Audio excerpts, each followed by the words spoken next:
Hello guys and welcome back to this chaotic gnome forest. I'm Led the Gnome and today we are playing the anecdote of a night.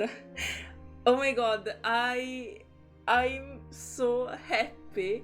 I think this is the first anecdote of a 6-star that we have.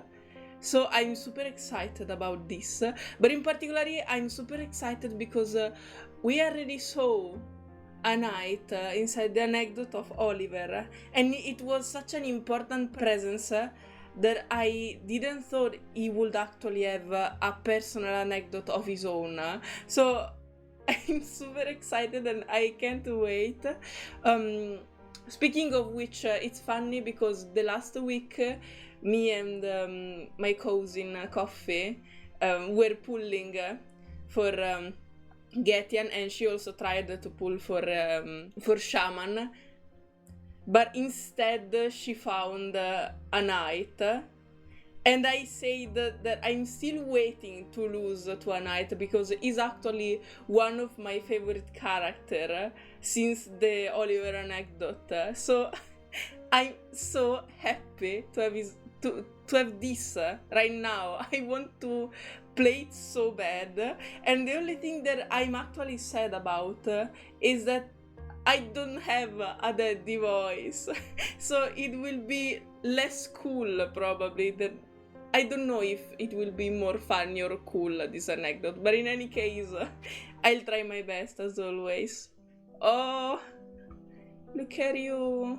He looks sad, but he's actually very hopeful because he's looking out of the window and there is a beautiful little bird here and he's all in the light.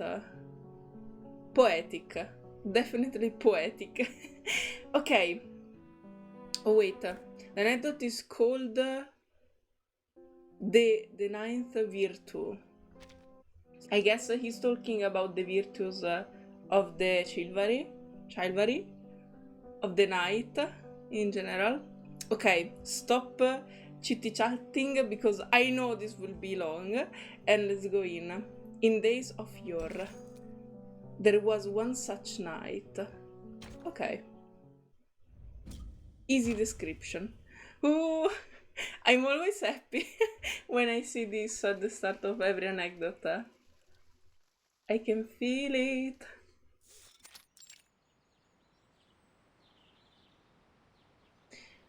The drizzler, oh mio, no way! You started just right now with a word that I can't pronounce right, for real. The drizzle, I hope, which had fallen for several days without end, stopped just before dark. A horse hovered through against the wet earth and moss. Dense branches obscured the sky. Occasionally peasant and turtle doves swoop across the trail ahead. This is Paimpon Forest. Okay. Maybe we'll see a knight in his human form. At least a shadow. That would be fantastic, amazing. At least we would know how his face is like. A little bit. Arriving here means their trip is nearing its end. Stop. Company, halt! We'll make a camp here today. According to the dictates of our order, there is no need to fast today. The deer that Sir Roland hunted can be taken out and roasted. Wow. Thank you. Villagers arise from all sides. All in one corner, in their deep silence, there a figure sits squat.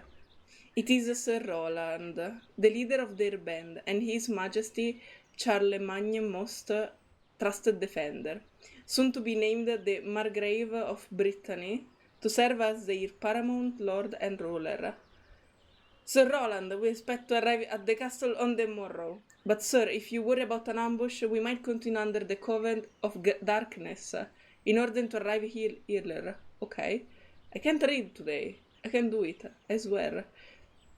You know, in the eyes of many in Brittany, your head is now worth more than its weight in gold. Haha, funny, because I don't know his head. I never saw that. The seemingly downcast youth rise to his feet. Oh, well, Oh, Roland, it's your name. Wait, I.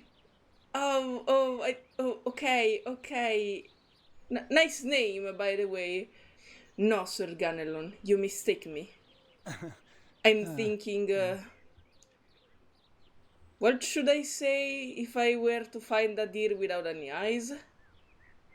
The question alarms Ganelon, who shakes his head slowly. Dang, dang. I have no idea. Okay, so you really are a character that loves dead puns. That's so stupid. I love it so much. I mean, one of my favorite characters in Genshin is Sino, and you know why at this point. Sir, enough of these jokes of yours. As for the buck you hunted will soon be prepared. Unless you wish to continue eating only bread and beans, I suggest you join us and have some. You're so stupid, I love you. Dusk is falling. The night cut down a few cedars near their camp.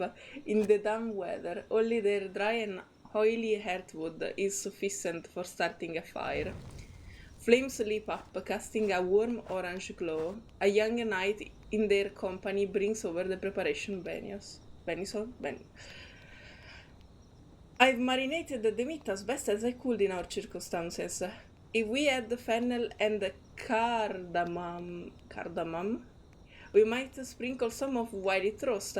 The heat would bring out the flavor nicely. Of course, the best spices will be black pepper and cumin.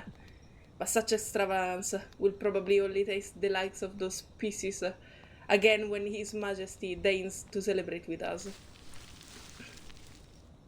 The knight skewer the meat at an angle over the fire pit. The buck's fat is rich and heavy. Oh, I did it. Haha. The buck's fat is rich and heavy. As time passes, it melts in the heat, releasing a wonderful aroma. My lord, look at how the fat is dripping. I can't ever remember the last time I had fresh meat. This morning? Yes. Did our Lord not transform bread and wine into flesh and blood? 'Tis true, our morning meals was not the Holy Communion. But if unleavened bread can serve as fitting vessel for our Lord, it must surely be the equal of any venison. Are you super religious?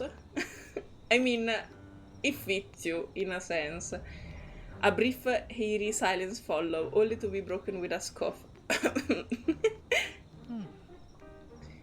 Shall I low now, or wait until after the Cardinal has your head on a pike?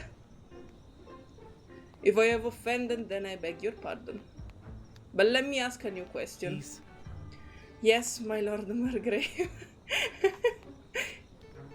I've told no less than 13 jokes today, and I must imagine that at least one of them was clever. Are we sure about that? Tell me then, why has no one laughed? Sir Roland, I swear that pun about the deer was the wittiest I've ever heard in some time.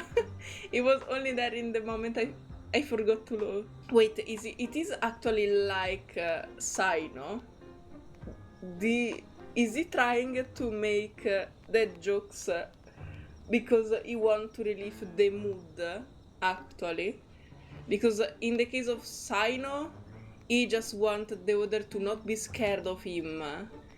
But I can see nobody being scared of a knight. So he's probably doing it for the mood. in some way. But I'm afraid I didn't quite catch the meaning of the joke you made about a living Alia Venet bread. Is that so? The cardinal will be busy indeed, young sir. Have you forgotten that the bread of our communion becomes flesh? So then, our bit of bread this morning could well become meat, if our Lord deign it. It is a little blasphemous, I must admit. For real? I didn't catch it at all. I'm very sorry.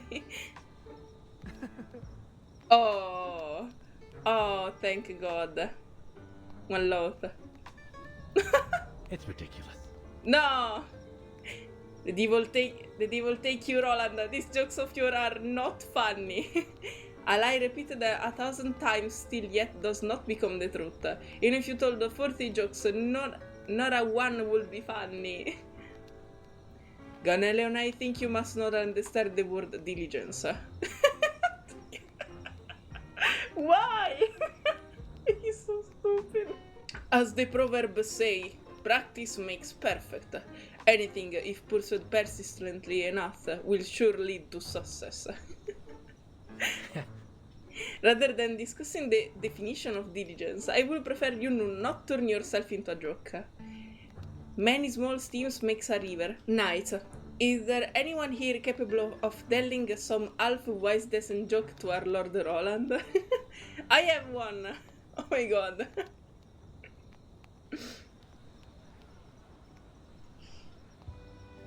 Okay, I'm scared because it could actually become a very serious moment when I least expect it. But for now, it's so funny. This was the very first instance of the Comic Night Festival. What? The Comic Night Festival? Born on a night in the 8th century, as feast among a band of true companions. Each among them had come from different backgrounds and held various positions, but there was no doubt they could serve as excellent judges. After all, a sense of humor doesn't need to be taught.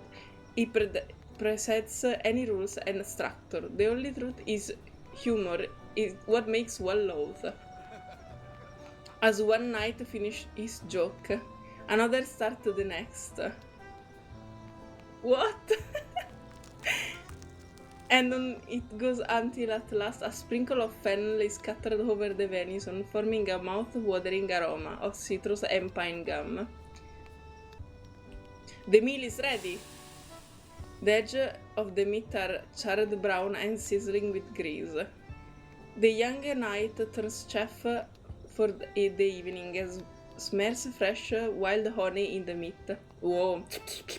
Yum yum yum yum yum. My turn! Oh, but we had a pound of Roquefort cheese. Yet the savory aroma of roasted meat served as more than enough. He swallowed his piece with satisfied gulp. Unlike the rest of you, I will tell a proper joke with some theatrical flair, where I shall take on the dramatis personae of one among us. Though this joke may not be everyone states, it would use it to express admiration and praise for a worthy hero. Then, in a booming practiced voice, he began his joke. There once was a knight both true and faithful, whose great deeds much envy provokes, but where other would boast his friend were most grateful, then he worst of his faults were his jokes. I speak of course of myself. Roland, your liege on the eve of our arrival in Brittany of soon I will be named. There is this very... Oh no. Oh no. No! Wait! No, this is too soon! I was enjoying it myself. An arrow. Whoa. Oh! An arrow has pierced through the young knight's throat. Oh no! Didn't expect. Oh my god, no, no, please, no. The light fades from his eyes as he falls to the ground.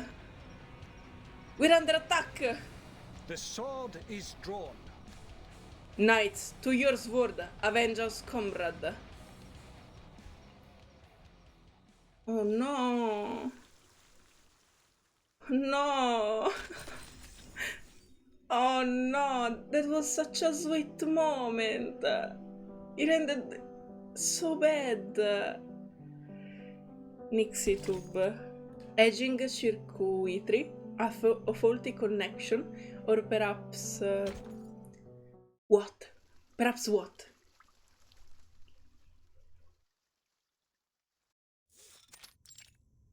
In the present. In the hall, a slender plant stand with green flower buds clinging to its stalk. Its branches sway in a metered rhythm. Oliver, my baby. Okay, I didn't say this because I didn't want to sound pushy or something, but actually Oliver and a knight are a beautiful couple, not in a romantic sense, in a character sense, in a father and child slash friends sense. I really like them. I really like them together. So I hoped actually that Oliver would make appearance, and as a knight helped him in his anecdote, I hope Oliver will help him as well in this one. Here's what happened. A few days ago, I asked a knight to tell me the story of Peppy in this short. So I knocked on the door to his room, but no one answered. Then I went to check the patio, but he wasn't there either. Next, I asked Bertin, but she didn't know either. Whoa. Oh, hello there! Maybe I will be able to know you a little bit more because I don't know anything about you, but I just warn you. And the only thing that I understand is that you are a little ghostbusters. Ha! I understand, Sir Fogg. So you want to know where Sir Knight has gone? Well, it is true, I am the very best when it comes to ghost hunting, but Sir Knight is not exactly a ghost. He's more of a haunting character. Apologize, I suppose I don't quite understand your arcane skill, but perhaps you still have a knack for finding people. Oliver Fogg fishes out a few sharpodontists from his pocket. No way! He's preoccupied because he can't find a knight and he's paying Han Lee so that she can help find him. Wow. This is work. I know the rules. I did not prepare much, but maybe I can pay a deposit first. What is this? It drones on her. Oh, how generous. In that case, I'll certainly help you. What a mood. Besides, catching ghosts, asking Lord Lao Zi for a little direction is a simple matter. She takes the 2 pieces of Oliver's hand. And it is a kind gesture to help out a friend after you being paid. What was it that Grandma told me again? Whatever, as long as you truly believe it, that's all that matters. Anhan, or I'm supposed to read her name. Anan Lee, oh my god, stop! No, wait, I hate this sound. Okay. Anhan Lee cups 3 arcade tokens in her hand, clasping them together and shaking them forcefully. Please stop. No, I need to take off my headphones. I hate it. Stop it. Spirit of heaven and earth. Did she stop? Yes. Fantastic.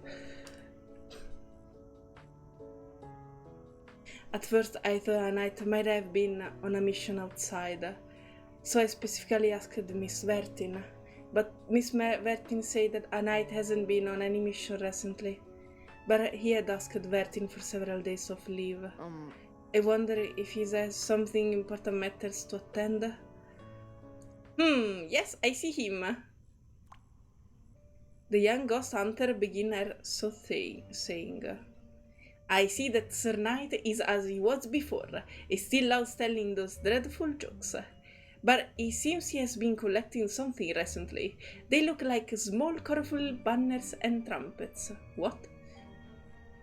It's not clear to me what he's doing. She stopped her hand and examined the answer the coin gave. The first hexagram lesser yin, the second hexagram lesser yang. The sixth hexagram called yin, changing to the hexagram of earth over water. What? Wait, are you... If we talk about hexagram, even Getian could read those. Are they the same thing? Anan Lee falls silent. Can I ask why the hell you have a little child inside your thingy? Is it a little ghost or something? I notice it now. Well. Oh! She has learned her grandma exaggerated manners of shouting. Oh dear, that's terrible, Sir Fogg. What does all this mean? The hexagram of earth and over water show that Sir Knight is going to war, and that the war will be both unpredictable and hazardous.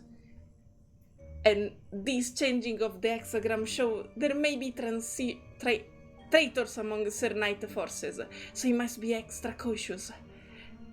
Going to war? Oh no. In the suitcase? This sounds rather more like a telltale. The word indicated in the hexagram isn't some mere skirmish. The branches of the potted plant stop their rhythm and begin to tremble. Oh, I thought perhaps it is only old circuit. The fluorescent light in the hall begin to flicker faintly. The orange light in the vision pulses slowly, like a twilight in a memory. Perhaps... The pair look at each other. Miss Anhan, do you know where it is outside right now? Huh? Wait. Are they back into the past of Mr. Knight? A bag of quips. Indeed, he's never missed an opportunity for a quip. Okay. What is a quip?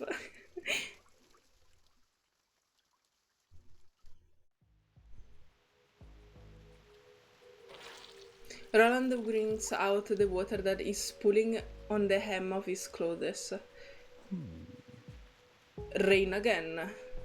Where is everyone? The trail left by their attackers had disappeared, and his fellow knight had disappeared along with it.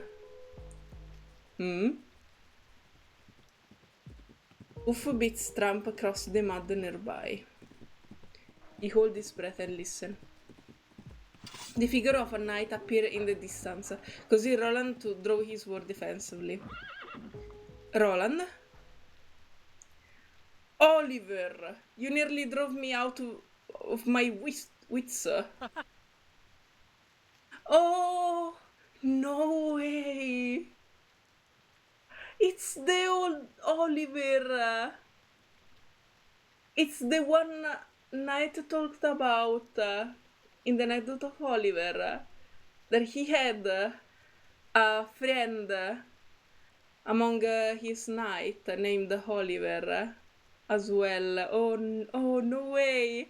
Okay, this is official, guys. If you haven't played or seen the Anecdote of Oliver before this one, you will miss some important pieces. So I leave the link here so that you can see it if you want, and if you need it, at least.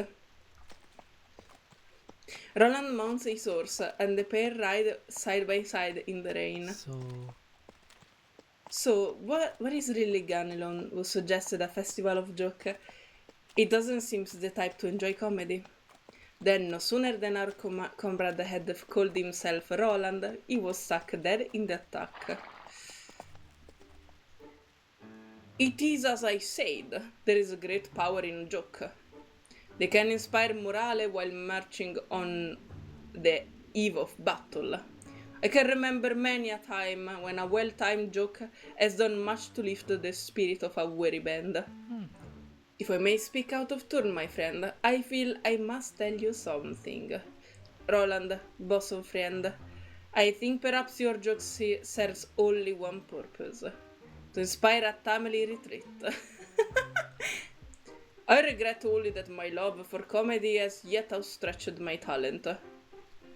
You should know I suspect a traitor among our fellowship. If they plan to strike again, their next move will be in Pine Pond Forest. They will not make the same mistake twice. We must move with haste. Regardless, I am heartened to see you are safe. May our Lord continue to protect you, Roland. He reaches out to pat his friend's shoulder. But in a flash, Roland draws his sword and swings in a fierce motion towards Oliver's ear. Shoot. Darn it! The blade catches the arrow mid-flight, cutting its twain. Side for the forest. We'll talk about the rest later. Oh wow. Air-cracking his sledge order, Oliver bends down, grasping the horse's belly with his leg and spurting into a gallop toward the forest. But a second arrow reaches them first, piercing the dexterous legs and spilling both horses and ride on the ground. Oliver falls hard on his leg and lays stunned on the ground. Uh-oh. It's Oliver! The attacker's grin and raised the sword in his hand. His head won't be as valuable as Roland, still. The lumbering figure shadow engulfs Oliver's body. Be cautious. Uh-oh. Roland rides swiftly, holding high his everlasting words. With a single stroke, he cleaves the shadow in two. A short, stiff cry gives way to the sudden wash of warm liquid that spills out over Oliver. Darn it! Why are you retreating? There are but two of them. Ouch! There is a sudden coldness in the attacker's throat. His vision begins to spin, a dizzying sensation as he falls to the ground. From the ground, he sees his own headless corpse slouching off the back of his horse. Quick, Oliver, take my hand! The salt from the blood is stinging his eyes. Oliver forces them to open. In the blurred vision, he catches sight of Roland's figure and reaches out his hand towards him. They'll be expecting us to move forward, furthermore into their ambush. Don't follow their path, they're driving us towards. Go around. Roland grasps his comrade and hoists him up into his horses. Someone hears and obeys. Not to worry, young Oliver. I'm no fresh squire. The horse carries the two knights into the deep forest. Okay. Panic. So, Oliver asked in what time we are. If we are back into the same time this all happened, when Knight was still alive, it's like repeating the same story. He went out to see his old friend or something. The rain grows heavier, and its rhythmic tapping gradually swallows up all other sound. Ah, this little cave here will serve an able refuge through the rain. It's dangerous. A cave? Perhaps you should check inside for wild beasts first. The pain still keeps him from seeing straight. No need to fret. We'll be safe in here. Come now, let's see about your shoulder and leg.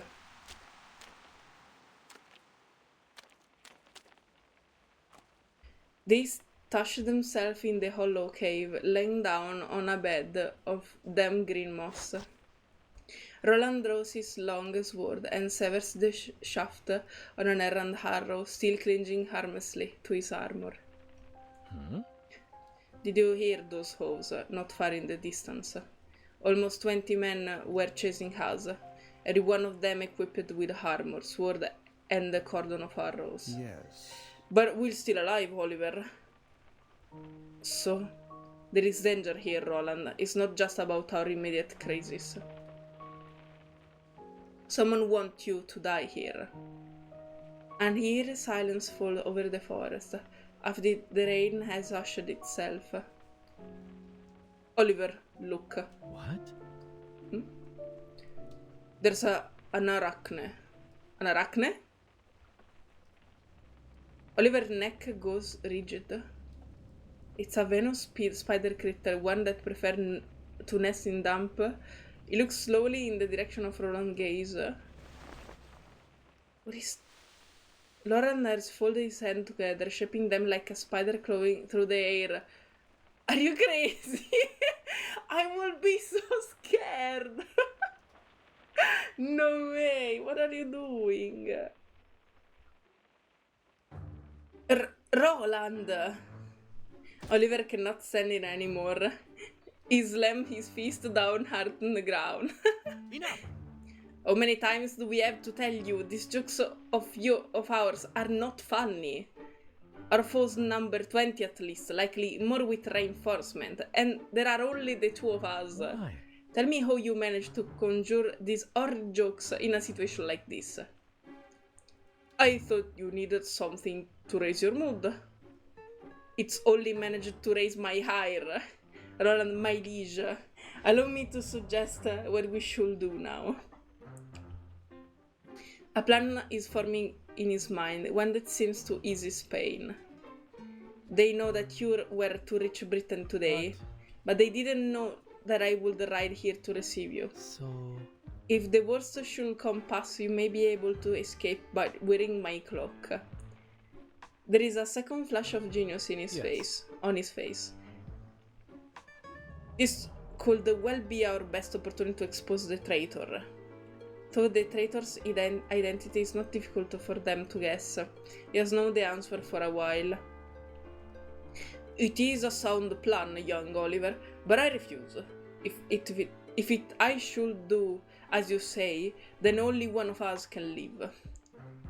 A plan that lets one of us escape is better than both of us dying here. Don't tell me you're going out there by yourself. A familiar trumpet sound far in the distance.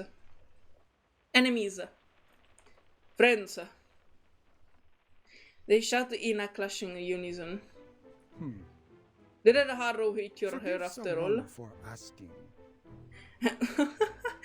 Did that arrow hit your hair after all? That was clearly as the sound of Lady Order trumpet call. A trumpet is just an instrument, anyone can blow it. Besides, what if Order has been captured? What if the attackers and Order simply have the same sort of trumpet? Forgetting then, there is no use arguing about something you can hear with your own ears. Besides, if not Order, who else would blow a trumpet like that? She's your sister, and still you cannot recognize her? But... Then maybe her, yes, but it is not prudent to consider the other's possibilities. Indeed, I dare not question his majesty's decree, but seeing you, our Lord Margrave, reduced to hiding in a cave, I must admit my fear for the future of Brittany. The Margrave? It dawns on him. Yes. You have the right of it. Great. Great, then we do as I suggested. Nair Oliver, I order you to stay here. Once the danger is gone and you are able, you have to travel to Brittany and relay what has happened here. Should events transpire that lead to my death, I will recommend that you succeed me as the Margrave of Brittany. Don't worry, I'll pen a letter to His Majesty listing a few of the reasons for making Sir Oliver your trusted Margrave. I'll use all the most colorful rhetoric at my disposal. I think you confused our situation for a fairy tale, my lord Margrave. Suppose you die out there, Roland, on whatever full heroic you're planning, and I survive to present your letter of recommendation to His Majesty Court. What do you earnestly think they will do if I were to show up in your place? I'm very sure after reading through my glowing recommendation, they will grant you the title of Margrave of Brittany. Maybe. I see now why your Majesty so appreciates of your honest nature, Sir Roland. But think seriously. Surely they will start to wonder why I decide to ride out to meet you. And then, in the why force and whence of how you died, and how it came to be that there was no one else around to witness your death.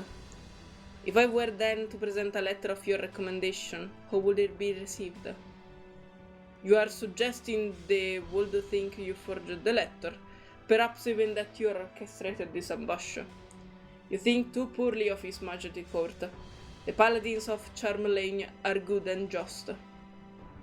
Roland, you can't just split people into simple categories of good and evil. People are complicated, and men of power more complicated still. You should know that far better than I do.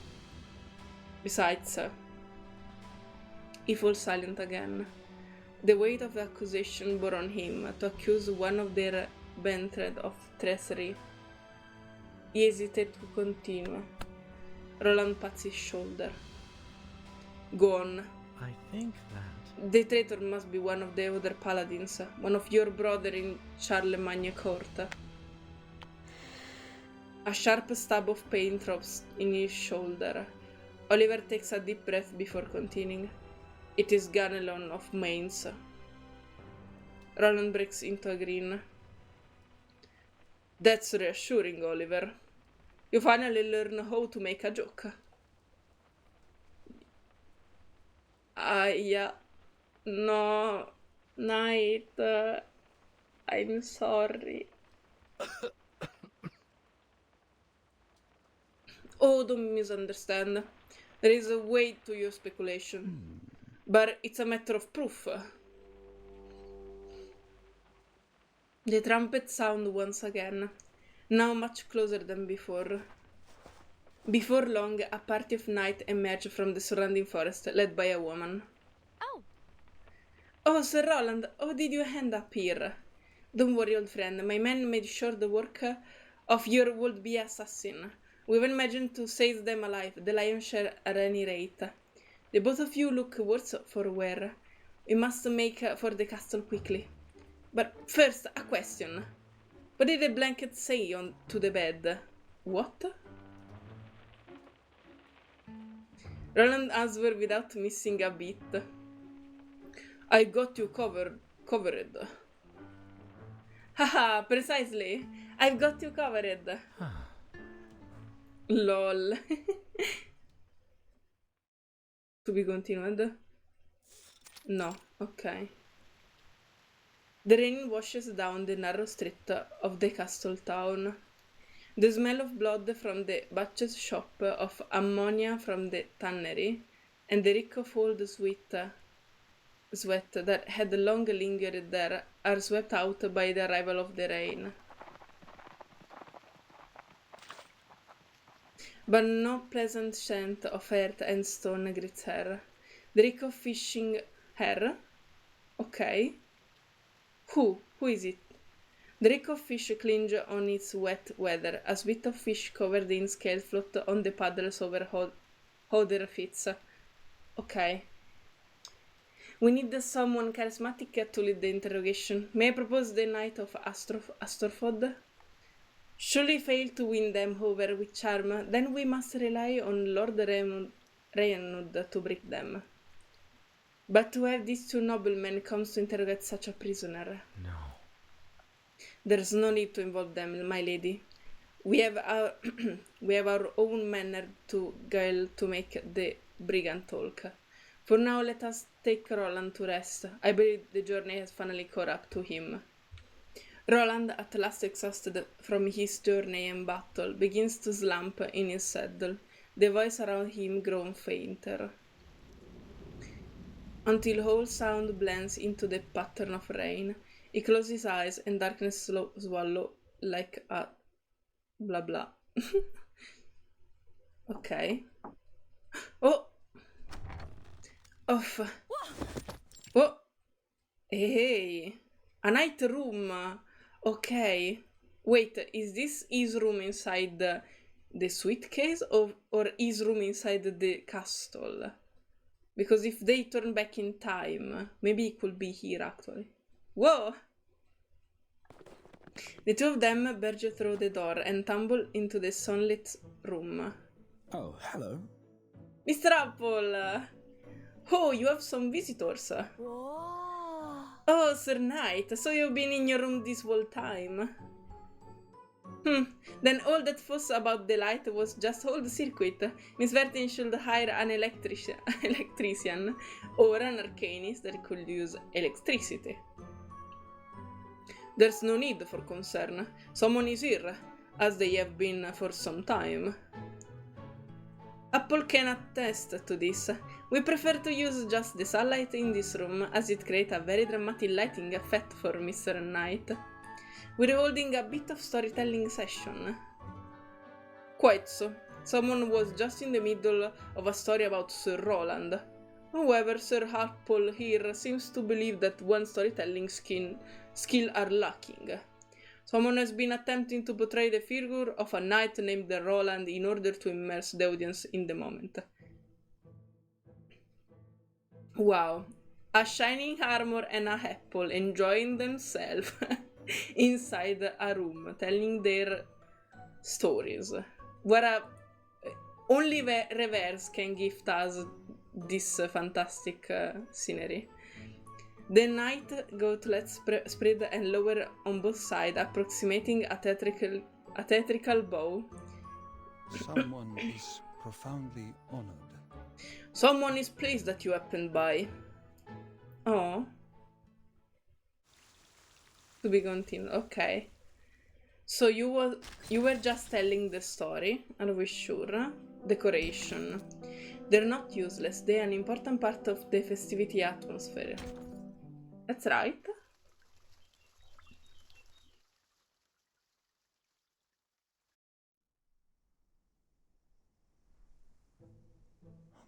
Since you're here, please take a seat. Someone could use a more enthusiastic audience for this tale.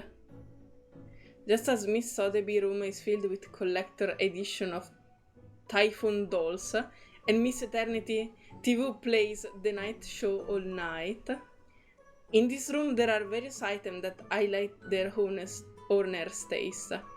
Weapon in their scabbards and yellowed book on the desk, recognizable from the cover as the collection of very old jokes. In the corner stands a large pot of lard, and next to it the fireplace is burning low.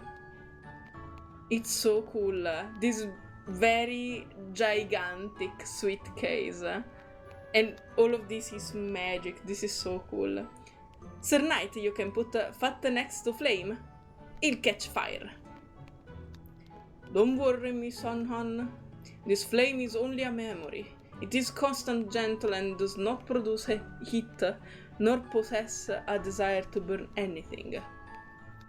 A knight touches the flame. Whoa! No, I didn't read! Wait, stop! I was so fascinated by the moment. A knight touches the flame with his hand, and they nuzzle his finger like a tame colt. Well, that proves little, Sir Knight. Of course you aren't afraid of being burned, you are only a suit of armor. On one side of the room there is a pile of assorted trumpets.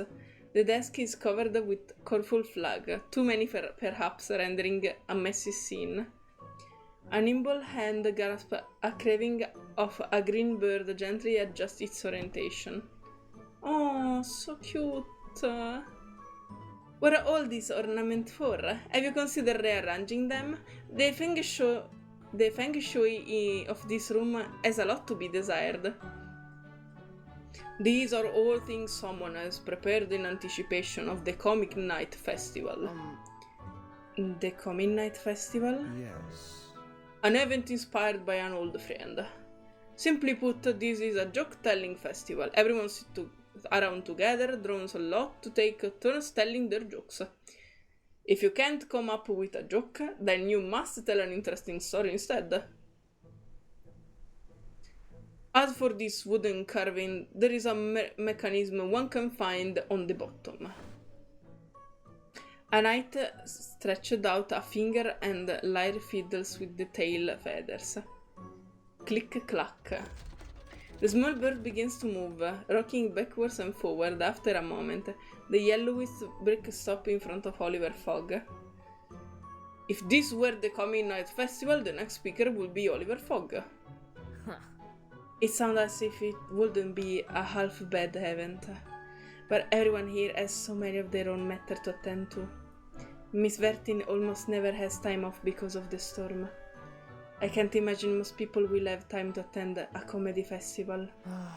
Though certainly this place could use a little levity. Yes. It is precisely because of the present state of things that someone felt inspired to recreate this old festival. Aww, adorable. It has not gone unnoticed to anyone, let alone someone, that the laughter and smiles that once frequented this hall have now all but disappeared. Someone was recounting to Mr. Apple one recollection of the tale of ancient knights and the origins of the festival. Someone hoped that these stories could be shared to help everyone regain a sense of humor in the face of great danger, or, if nothing less, provide some momentary distraction. Whoa! Whoa, so not just jokes but storytelling too? Another event to add to the Comic Night Festival. This Apple certainly hopes it will inspire our friends to hear these tales of knightly heroics. Undoubtedly so. Someone recall a story that was recounted to Mr. X some short while ago. In that story, a slight reckless knight, Sir Roland, along with his good friend Oliver, paid a visit to Bremimonde, Queen of the Moors. The journey was fraught with difficulty, but fortunately came to a happy ending. I remember that even in the Oliver anecdote. Sorry, let me talk. Let me talk just a moment. I was saying I remember that even in the anecdote of Oliver. Sorry if I talk always about the other anecdote, but they are literally one after another. They're important together, and I want to analyze them together because it's also the only one where a knight appear before this one. So I remember that even in the other anecdote, a knight loved to tell stories. He was telling stories to Sotheby and Sonetto, I remember, or someone, and he was telling them stories, and Oliver was like, don't believe him, blah blah blah, before they become friends. And so a knight is adorable because he's trying to lift in the mood where they live every time with his stories.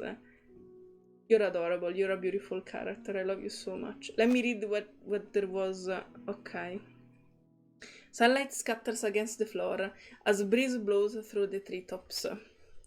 Such fine weather makes someone think of ancient time past, on a sunny day in the south of Provence. Back then, someone would often share a drink with old friend, whiling away the afternoon. Thou hast someone's admiration. One of them was a very heroic woman, one whom someone greatly admired. Among her greatest feats was when she fought a battle against a giant named Felgert. Though the record of history did not record much of her story, a travesty most deeply unfair. In fact, Sir Roland was involved in the battle as well. Someone recalled it vividly, a dramatic tale which Miss Charlotte herself suggested may make a fine piece of theatre. If you would, someone would very much like to perform it with you. Yes, let's do that. Please. Tell me more.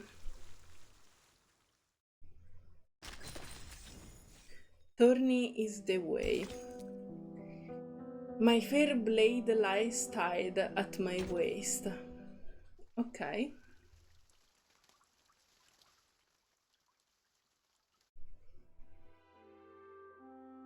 Oh! No way! No, screenshot. You will be my cover. No, wait, what are you doing? Stop it!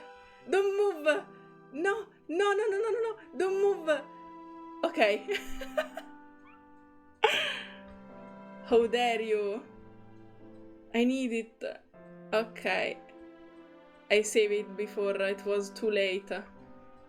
Thank God. Oh, this is adorable. I love them. Oh, they're beautiful. And why this is not the cover of the anecdote? Oliver, you're so cute. And what the fuck, a knight? You're so big. You're gigantic. Fantastic. Lady Order is a brave and wise woman. Someone thought it would be a needle role for Miss Anhan. The other character of this play is the brave knight called Roland. Yes. At that time, Sir Roland was still just a youth, rather alike in age to Sir Oliver now. Oh, you were so young. Oh, tiny. Oliver Fogg checks this timepiece conspicuously. All right. If I must, but may I remind you that this is my leisure time. I'm under no obligation to stay. Oliver, shush. You wouldn't use your time to search for a friend if you didn't want to stay with him. So I caution you not to make this little play of yours too long. Naturally, this will be a short but glorious story of a brave and noble woman. As for the giant Felgert, he was... what the fuck? 15 feet tall, morbidly rotund, mangy, and bold. A knight looks around the room. I wonder who will be this character. Unfortunately, of those present here, only a knight can be said to be of comparable status to the grotesque giant. It falls how tall is? Oh, wait. How much tall is a knight? Now that you make me think about it. It falls reluctantly upon someone's shoulder to take on the role of the gruesome Felgert. And what a brave and true Sir Apple. And what of brave and true Sir Apple? The players run short of picking roles, but I recall Felgert often threw rocks as a means of attack. No, that's so offensive, knight. Knowing that Sir Apple is well versed in special effect, someone swear not to toss you too rudely. In that case, this Apple will prefer to work behind the scene. Perhaps you are in need of a lighting technician. Someone will be eternally grateful. Superb, sir. As Miss Charlie has said, a skilled lighting technician can add tremendous value to a play. Adorable. This is adorable. I'm crying. Now, someone will act as your humble narrator. At the beginning of this show, Lady Oder was not yet a knight. Yet she was born to a noble family of great esteem. Indeed, someone's own close friend, the knight Sir Oliver, was born into their house. At this time, high-born ladies could choose to wear luxurious dresses, whiling their hours away in the market with the other ladies, living as dainty things, capable of fainting at a moment's notice. Or they could choose to familiarize themselves with Latin so that they might receive scripture. They would learn proper etiquette and ballroom dancing to be fit as a proper studied lady. But no matter their choices, their Lord Father, who held the true power of decision over them, worried over only one thing, the marriage rite. There is a way he might marry them off properly and advantageously. That's so sad, but actually true. Miss Anhan, stand tall. You will not be so fragile as these delicate ladies, for Lady Ode is of an entirely different sort. She was an unruly child, who only grew in her rebellion and courage, despite the singing Protestant of her mother. Is that so? Yeah! Bravo! Bravissima! Complimenti, sei fantastica! Wow! Applausi scroscianti! A swift and powerful trust, there is indeed more like Our Lady Order. But her father had little patience for her rebellious way. He resolved that he must arrange a marriage for her early, before her rebellious spirit set in too deep, for to him, her value was as nothing more than what she could bring him as a bride. To him, a noble daughter was like a Bordeaux wine, or a ruby red as pigeon blood. Things that he snared upon as frivolous fancies behind closed door, yet nonetheless had to rely on to maintain the prestige of his noble house. Messengers wore out their shoes with their coming and going, until her father struck a deal with some far-flung nobleman he had never ever met. So that after the coming of Our Lady Other 16 years, she will be wed to an aged lord well past his 50s. A rich old creep like that must have paid a king's ransom. Roland, you're not on yet. Does someone need to remind you of the importance of quiet on set? This story needs to foreclose the exact term of their arrangement. But it is said that during the time Lady Other father began to exhibit behavior quite different from usual. It may well be that to increase one's worldly possessions is to enhance one's self-esteem. For during those days, her Lord Father seems to have taken on an air of levity and laughter, smiling even on slight that had once had set him to rage. Until one morning, when the laughter faded. For Lady Other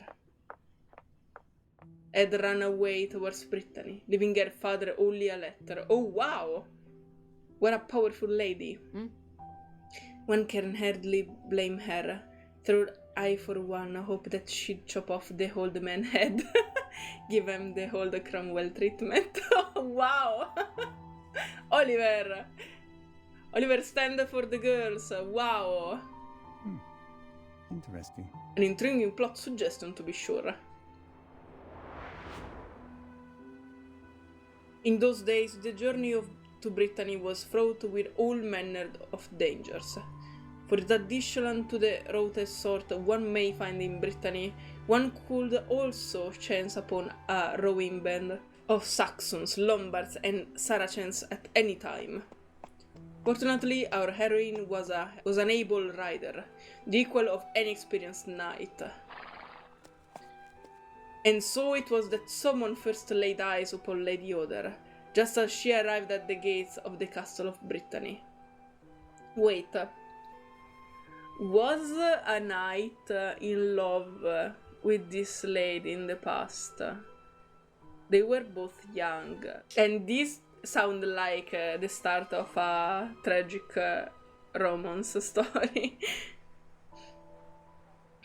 She still wore the glove of a noble lady, though the skirt had been torn in the brushes on that raw country. Wow, that was so English from me. her many days of riding left her in utter exhaustion. So that as she leaped from the saddle, she nearly stumbled on the ground, but her eyes shone as brightly as a tempter blade. Miss Anhan, this is your cue. Oh! Are you Sir Roland? I see nothing so special about you as to be worthy of your fame. In her words, if not yet her deeds, she will soon transform from a young woman into a warrior.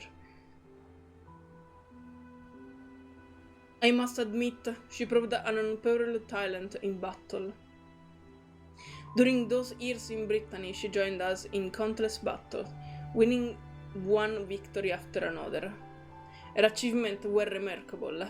Her feats became a most dazzling gem on a scepter, impossible for any to ignore. There had been no precedent for a woman warrior such as her, but after much deliberation, the cardinals agreed to grant her knighthood. However, the day before the ceremony, she bade Sir Roland to free her from her service. Ooh. Sir Roland, I beg you to forgive me, but I cannot attend the ceremony. Why? Is it not your greatest dream to become a knight? Getting these old-fashioned cardinals to agree to knight a woman was no easy feat. Do you remember my Lord Father Roland? He has learned that I was in Brittany and has been writing to me, urging me to return so that I might fulfill my long-neglected duties. He has sent me another letter, a final warning saying that if I continue in my rebellion, he will send his champion, the giant Felgert, to ask me to come home. You can see how he described this terrible giant in this letter. 15 feet tall, covered in scabies and pustules. He keeps the company of witches and has impenetrable skin. So then, you'll do as he wishes and return home? A most stirring performance. Miss Anhan, but we must see you smile. Let it be fierce and true. Superb. The exact emotion on display. Adorable. Sir Roland, for as many years as we have fought side by side, it is a pity you don't know me better. MR.APPLE, the time comes to begin the scene of the climatic battle against the giant. Please adjust the brightness of the stage light, a bit brighter still, if you please. For the sky that day was a stark and brilliant blue, dotted with white clouds, floating above like a silken canopy. A day that someone returns to often in memory. I see. Ah yeah. Ah yeah. Ooh. This is so cool. I like it so much that actually a knight loves to be a storyteller. You have a bardic side inside him. But it's so fascinating because obviously they preferred to use characters that we already know and we already have the models, like Annanley and Oliver, for them to recite the character.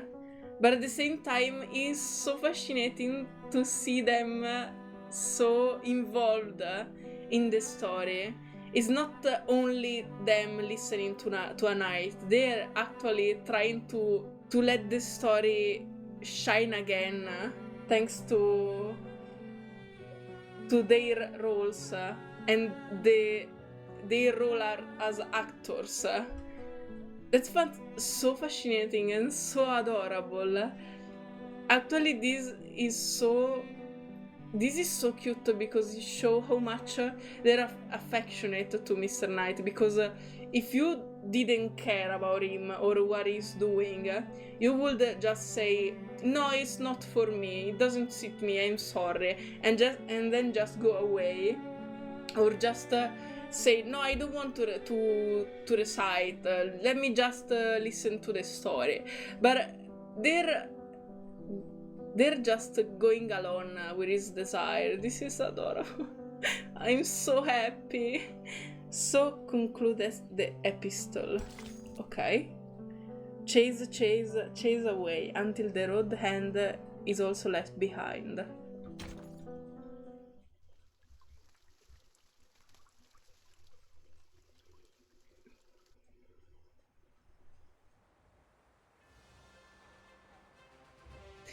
Ha ha ha! Evil giant, tremble in fear, for today you shall meet Sir Roland in the field. Now your devil luck has run thin. I can imagine Oliver that it doesn't suit him to be an actor and he's just reading the script. Mr. Knight, are you entirely sure this is Sir Roland line? Someone remind you that Sir Roland then was still a spirited young man. It was time now to face the giant. Oh! The giant was just as the letter warned and more, for Felgert was a monstrous hake, and his bare skin was covered with mange and pustules. Allow me. Sir Roland spurred his horse onward and charged Felgert. Mr. Knight, how can I spur my horse? Do you see any horse about? I can totally see, this is so in character of Oliver. I couldn't see him just stay like silent of every detail and recite everything. He needs to complain. He is that character. That I mean, he noticed the details, and they're important. A fair point indeed. Perhaps someone was sick the aid of Mr. Darley Clutter to play the role of Roland Steed. No! I mean, isn't he little? Oh my god. Oh no, I'm imagining Oliver on top of Darley. And that's... I don't know if it's a cute, funny, or cursed imagine. I don't know. I just want to see that right now. Yet in the meantime, you need to only pretend to be riding a horse. As you say, your next line. The devil giant, today you face your doom. Sir Roland cries out at the pinnacle of this church. As he raised the everlasting sword, Iron brought it down on the giant ankle. The blade collided with the giant ankle, sliding as it across a sheet of uneven metal, sending forth a shower of yellow sparks. What the fuck? The blow had left the giant entirely unharmed. He severed only to set the brute into a fitful hanger. The giant reached out his hand, snatching Roland from his horse, and hurled him high in the air. Frightened, his warhorse ran off into the distance, never to be seen again. Just as the battle looked to be lost, Lady Hodder furrowed her bow, drew her long sword, and charged. Ha! She leaped from her horse high into the air, and drew a long slash across Fedget Bulbo's belly. Accompanying her strike came the self-same shower of yellow sparks. But this time the giant let out a gurgling hiss of pain. The navel. Sir Roland shouted breathlessly. Order heard him and turned to look at Felgert. There had been no trace of damage in her lash across Felgert's belly, save for a hint of blood around his putrid belly button. Whoa. Haha! I found the heels of a kill! Lol. Lady Horder heard filled with hope at the thought, and she raised her sword again. But the giant rage was directed elsewhere. His grip on Roland began to tighten.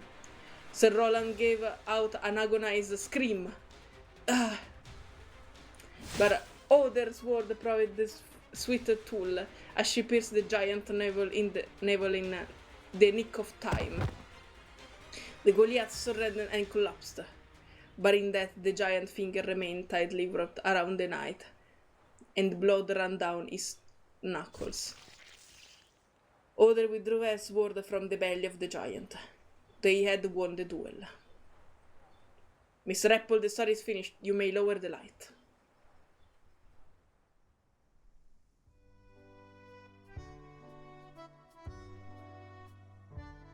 The light fade. What do you think of this story? It ended too soon. Your Lady Hodder defeated the giant. She should go back to the honored for her accomplishment and became a true knight. Really, you've omitted the most crucial part. Perhaps some ivory tower snob might appreciate your ambiguity, but the masses will demand a satisfactory end for your heroine. I agree, the story ends too soon. Lady Hodder serves more to her tale. She should return to the castle and be generous to rewarded with land and riches.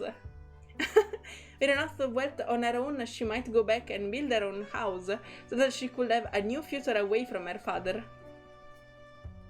I confess sadly that Lady Hodder never was to be knighted, for even after besting the giant, she chose to leave Brittany. She carried on, ever dedicated to her life of freedom she had long sought. She travelled far and wide across the land in those days, and when she could, she would write to Sir Roland and Oliver, recruiting her adventures. She won a castle in a duel, and ever unwilling to be tied to the land, she chose to distribute its treasure among the local peasants. A story of that persisting legend. Later still, she met Lady Bergen, with whom she shared many interests. They became lifelong friends and the closest of confidants. Of course, her letters were the source of much inspiration and many of someone's greatest joke. Someone cannot truly know if Lady Hodder was satisfied with this ending. Yet it is enough to say the story is true. Although it must be confessed for his tone of narration, some slight adjustments were made. Boo! Annette little audience are clearly unhappy with this ending. Annette seems to pause, as if taken at loss for words. Poor Knight. Even if I disagree with the institution of landed nobility on principle, I see no reason why she couldn't be knighted before she goes off on her travels. And if nothing else, why was she never given a reward for killing the giant? That's not fair. Oh, that's adorable. Oh.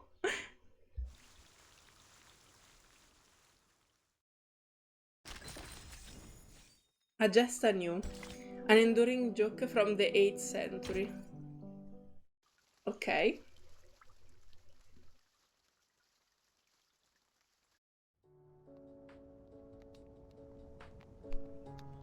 The old story has ended, and a new one is about to begin. The undying flames of the candles cast warm yellow halos on the faces of the audience. It would be best to move on. Allow someone to introduce the rules of the coming night festival. First, there is need of a large space, one big enough for all participants to gather around. The hall in the suitcase may prove suitable. Perhaps someone ought to ask Bertin permission, as she is the owner of the suitcase. Alright, it sounds like it will be fun. Each participant needs to prepare some jokes. Any kind will do.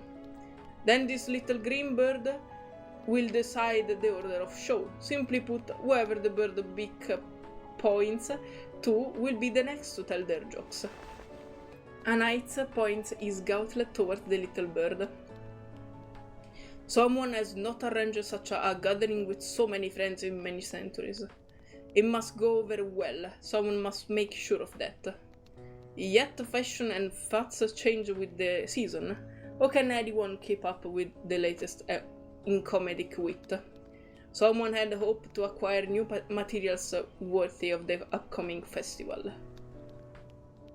Sir, you're right that fashion has changed. Maybe it can help. I think that these days people like to hear ghost stories. You should try telling a jokes that involves the ghost. Something that might be both scary and funny. A knight does not reply. The armor sits motionless, with a hand posing under an invisible chin. This apple once heard Miss Titor tell a joke about apples. Nowadays you are worthless in it, unless you are a bite. This apple still doesn't quite understand the joke. But Miss Titor sure seems to enjoy it. Okay, maybe he was talking about the the famous Apple merchandise. Programmi, ghost stories, it's all dull. Dull. The only things that make me smile this day is an upcoming vacation. What a mood. What a gigantic mood, Oliver. Oliver Fogg shrugged, staring distantly out the window before returning. Still, out of deepest respect to you, I'll join in on your joke festival. Oh, you're smiling. You're smiling, I can see it. Baby, you're so baby. I'm petting you. Someone is profoundly honored. Someone could not help but feel honored. Their discussion on stories and comedy soon begins to wind down, as the sky of the suitcase fades from sunset into darkness. Sir Knight, I have to go. I have a field deployment tomorrow morning. I must leave as well. Far day well, friends. Someone hopes that the coming festival will not disappoint. The young guests shuffled their way out of the room, more content that they'd... No, I didn't read! More content that they'd arrived. Oh, their baby! Baby! The light flickers and the room falls quiet for a time. Mr. Apple, you're the only one who heard both stories. If you were to compare them... Forgive someone for asking. Which story did you like more? This Apple preferred the story in which Sir Roland visited the Queen of the Moors. Why do you think that, sir?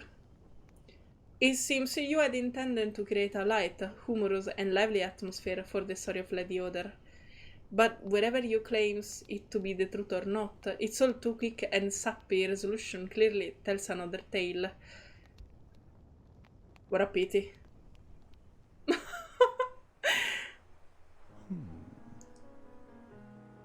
So, what was the truth of her ending? No, it was super tragic, wasn't it?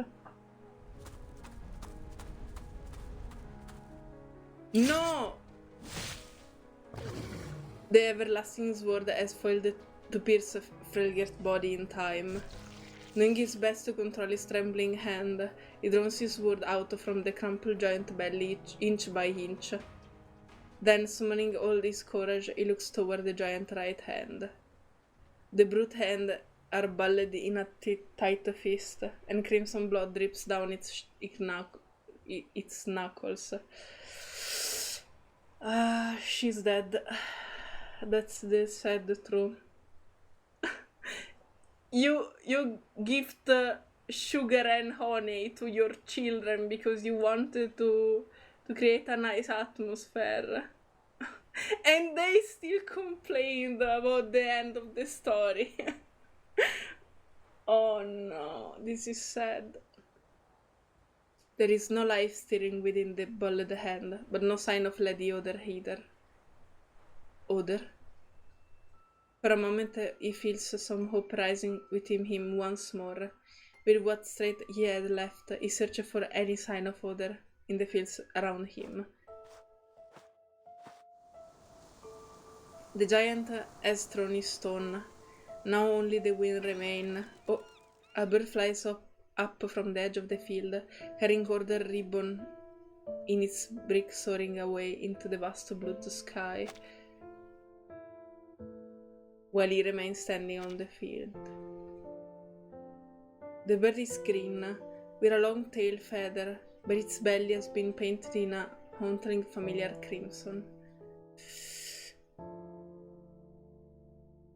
My Lord Mangrave, we found a letter among others effect. It was addressed to you. Oh no.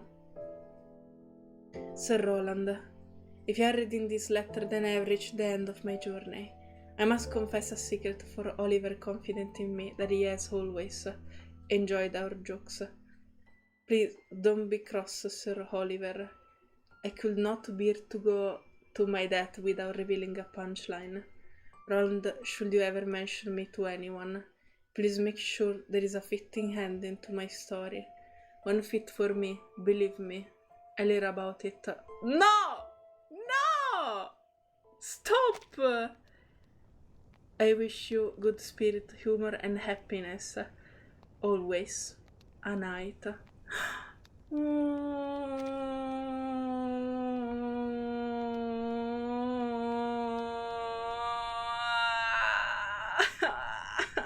No. No. No. Sir Apple, as an educated fellow, you must have read the Greek tragedies. The greatest of them, the most tragic, came from those who made no mistake but suffer anyways. Someone has always had a soft spot for tragedy. Something about the darkness of a true tragedy speaks to a young knight. Truly? It seems to me that young knights would prefer country romances and the tales of dashing knight-errants. You may think so, but in that time those legends were only just being written, and it was the old knights who appreciated them, perhaps because it allowed them to reminiscence, or perhaps they enjoyed mocking the false ending the minstrel would invent. And they would compare over gambles, the reward written about those tales with those of their own. It seemed that imaginary monarchs were so often more generous than the real ones. No, it seemed the younger knight and squires preferred tragedy. Perhaps it was a fashion, or something that came upon them because so many had never seen true battles. Perhaps for them it plays to their... Today, it might be called teenage angst. Yes, it's called like that. Perhaps it was a longing for meaning. The younger man foolish wished to die as a hero rather than an old man. Yes. Oh yes, longing. Their eyes said that as much. Without a doubt, many yearned for war. Minstrel planked the lyre, their tone as smooth as silk, painting war as a grand spectacle in their songs. In the stories, blood would weave into scarlet ribbon, knights only needed to don it, and gold and glory would rain down upon them. Sir Roland once believed that as well, until the Battle of Roncesvalles Pass. The story of that battle is the last recorded tale of Roland in history. Sir Oliver had joined the ranks of the rearguard, standing alongside Sir Roland. He had advised against the stand they made that day. No, I will speak the truth. It was more than that. He was afraid. He had always been more adept as a strategist than a warrior. But the situation in that battle had grown dire, with thousands of enemies surrounding them. The life of their sovereign was hanging in the balance of their action, so he had to take up arms to change ahead. In the heavy melee, his face was wounded, and he lost his sight. Oh no! Sir Roland saw that he was injured and fought his way through the baskets to get close to him, intending to offer assistance. But he mistook Sir Roland for an attacking enemy, and struck him with his sword. No way! No! No! No! I'm shocked. No! What happened next? A knight turns toward the window. Allows someone to continue in the role of Sir Roland. Mr. Apple adjusts the light inappropriately. Thank you, Mr. Apple. The story returns again to that day at twilight, as the battle unfolds in a distant land, on a narrow pass. There is that valley. The warrior of Manganese comes galloping on his war horse, his lance ready. He charges the line of Sir Roland men, riding with such speed that the point of his lance pierces straight and through shield and hauberk, through then out the body. Ha! Oliver! Sir Roland scrambled to Sir Oliver's side. The young man's injuries are severe, his body growing colder and stiffened by the moment. And the knight knew perfectly well that there was no chance of survival from wounds such as this. There were to be no miracle for Sir Oliver. His body was like a shattered clay pot, the flowing water of life pouring out from within. Sir Roland would remember his last words to this very day. He said, "What do you say when you find a deer without any eyes?" It was a terrible joke, and yet someone laughed. No. Was that another one of your adaptation? No, this happened exactly as it was said. Someone was among that proud host of night that day, every word of it's written indelibly on someone's soul. My deepest condolences, then. Mr. Apple, you don't need to apologize. Sir Oliver's deeds of valor have endured for him too. Their death is far from the end. Someone must state their earnest belief that there is far greater power in comedy than most imagine. Someone surely believes that the sweet case could have use of more levity in these dark times. So, would you be willing to participate in the next Comic Night Festival? The festival date will be set on February 29. Someone will eagerly await your reply.